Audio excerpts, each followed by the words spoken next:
ხმების დაცვის მექანიზმი თუ დაკვირვება პოლიტიკური ნიშნით. პოლიტიკური ურთიერთბრალდებების და დაპირისპირების თემა ხდება ისიც, თუ ვინ დააკვირდება 31 ოქტომბრის საპარლამენტო არჩევნებს. მმართველმა გუნდმა დღეს იმ ადგილობრივი არასამთავრობო ორგანიზაციების სია წარმოადგინა, რომლებიც კონკრეტულ პოლიტიკურ პარტიებთან არიან კავშირში. უმეტეს შემთხვევაში კი ეს კავშირი ნაციონალურ მოძრაობასთან და მის ყოფილ მაღალჩინოსნებთან იკვეთება.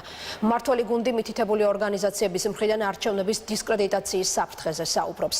დღეს წარმოდგენილი სია ყველა საერთაშორისო ორგანიზაციას და საელჩოს დაეგზავნება. მიხეილ სააკაშვილის საპრეზიდენტო ბიბლიოთეკაში დამკვირვებლებისთვის განკუთვნილ აკრედიტაციებს ახარისხებენ. ამ მოწმობებით ნაციონალური მოძრაობის ერთ-ერთი ლიდერის დიმიტრი შაშკინის დაფუძნებული არასამთავრობო ორგანიზაციის რეფორმატორთა კლუბის წარმომადგენლები 31 ოქტომბრის არჩევნებს ადგილობრივი ორგანიზაციის სტატუსით უნდა დააკვირდნენ. დიმიტრი შაშკინისა და მურთაზ ზოდელავას მიერ დაფუძნებული არასამთავრობო ორგანიზაცია ერთ-ერთია იმ სიაში, რომელიც დღეს ქართული ოცნების ლიდერმა თია წულუკიანმა წარმოადგინა. იუსტიციის ყოფილი მინისტრის განცხადებით 31 ოქტომბრის არჩევნების ცესკოს მიერ რეგისტრირებული 129 სადამკვირვებლო ორგანიზაციიდან 32 სხვადასხვა ოპოზიციურ პოლიტიკურ პარტიასთან არის ასოცირებული. ქართული ოცნების მიერ წარდგენილი დოკუმენტის მიხედვით 20 არასამთავრობო ორგანიზაცია ნაციონალურ მოძრაობასა და მის ლიდერებთან არის დაკავშირებული, 8 ევროპულ საქართველოსთან, 2 კი პატრიოტთა ალიანსთან და სტრატეგია აღმაშენებელთან. ამ სქემის თანახმად ოპოზიციური სპექტრი და მათი ზოგიერთი ყველაზე რადიკალური წარმომადგენლები შეეცდებიან, რომ შექმნან როგორც ამჟამად ქმნიან და მანამდეც ქმნიდნენ ცრუ ინფორმაციები, რომ თითქოს და იყოს არჩევნო დარღვევები და სხვადასხვა ინსტიტუტებმა არჩევნების გამჭვირვალედ ჩატარებას ვერ გაართვეს თავი და ამ ცრუ ინფორმაციაზე დაყრდნობით მათ განახორციელონ გარკვეული ქმედებები. ქართული ოცნების წარმოდგენილ ანგარიშში მესამე სექტორის 32 ორგანიზაციაზეა საუბარი. დიმიტრი შაშკინისა და მურთაზ ზოდელავას, ასევე ნაციონალური მოძრაობის სამგორის მაჟორიტარობის კანდიდატის ლევან ხაბეიშვილის მიერ დაფუძნებული ორგანიზაციების გარდა, ერთ-ერთი ვისი წევრებისა და ყოფილი ხელისუფლების კავშირებზეც ისაუბრა მმართველმა გუნდმა სამოქალაქო პლატფორმა 2020-ია, რომელმაც ყოფილი მინისტრის დღევანდელი განცხადებების შეურაცხყოფად მიიღო. პლატფორმა 2020 არის დამოუკიდებელი და ნეიტრალური ორგანიზაცია. წულუკიანის გამოსვლამ შესაძლოა წაახალისოს სამოქალაქო პლატფორმა 2020-ის დამკვირვებლების მიმართ ძალადობა და საქმიანობის განხორციელებაში ხელი შეშლის მიზეზი შეიძლება გახდეს. 2014 წელს მე და ჩემი მეგობრები შევქმნით არასამთავრობო ორგანიზაცია, რომელიც აკვირდებოდა არჩევნებს 2016-ში, 2017-ში, 2018-ში და დაუკვირდებოდა 2020-ში. ქართული ოცნება, რომელიც ფლობს უბანზე, ატკაც, დადებს ობიექტურ დასკვნას, რატო არ თulit, რომ იმის გამო რომ მე ნაციონალური მოძრაობის წევრი ვარ, არ შეიძლება ჩემი ორგანიზაციამ დადოს ობიექტური დასკვნა. ადგილობრივ სადამკვირვებლო ორგანიზაციებთან კავშირი არ უარყვიათ არც მმართველი გუნდის მიერ დღეს დასახელებულ პარტიებში. კრიტიკის პასუხად ოპოზიცია აღნიშნავს, რომ მთავარი მიზანი ხმების დაცვა და ამ მიზნის მისაღწევად ნებისმიერი ქმედება, თუ ამას კანონი არ კრძალავს, ბუნებრივია. ოპონენტებმა მმართველ პარტიას დღეს მასთან აფილირებული ორგანიზაციების გასაჯაროვებაც მოსთხოვეს. საქართველო არის ერთადერთი ქვეყანა, სადაც კომისიის წევრების 2/3, 12-დან 9 წევრს აკონტროლებს ქართული ოცნება.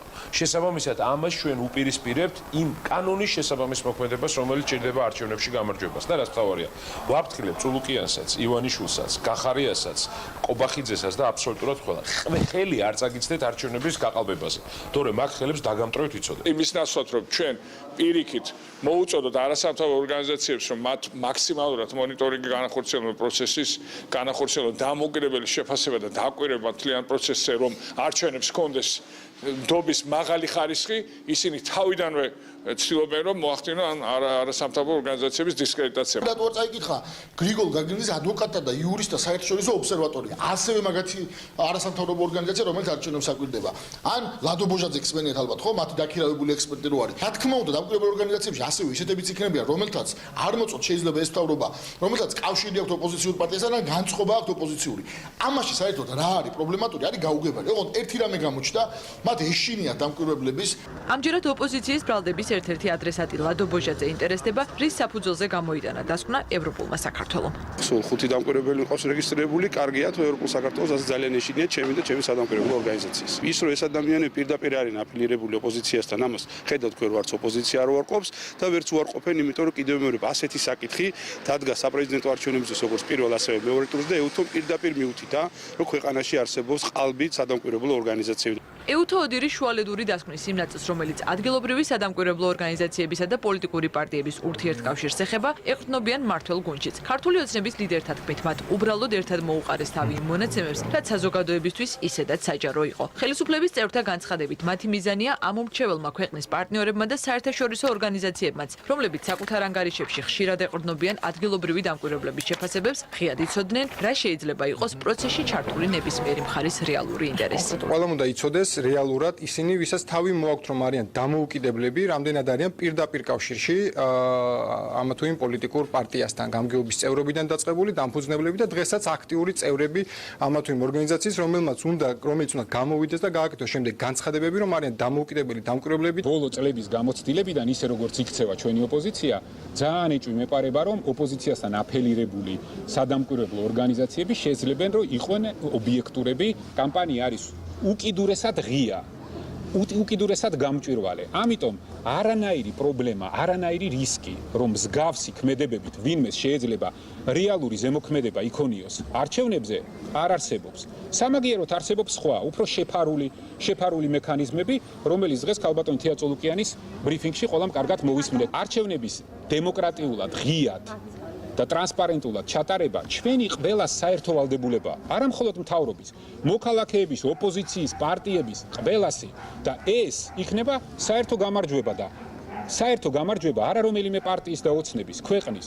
პოლიტიკურ პროცესში ჩართული მოთამაშეები 31 ოქტომბრისთვის ემზადებიან. არჩევნებამდე მხოლოდ 4 დღე რჩება. მმართველი გუნდი საკუთარი პასუხისმგებლობის გარდა ოპონენტებსაც პასუხისმგებლიანი ქცევისკენ მოუწოდებს. ქართული ოცნება აცხადებს, რომ მთავარ სიტყვას საკუთარი არჩევანით ამ ქვეყნის მოქალაქეები იტყვიან. გამდენად ჰქონდა ამ არჩევანის მშვიდ ძალადობისგან თავისუფალ და დემოკრატიულ გარემოში გაკეთების საშუალება საზოგადოებას, საკუთარ შეფასებას უკვე დოკუმენტურად ადგილობრივი ორგანიზაციების გარდა საერთაშორისო დამკვირვებლებიც მოამზადებენ.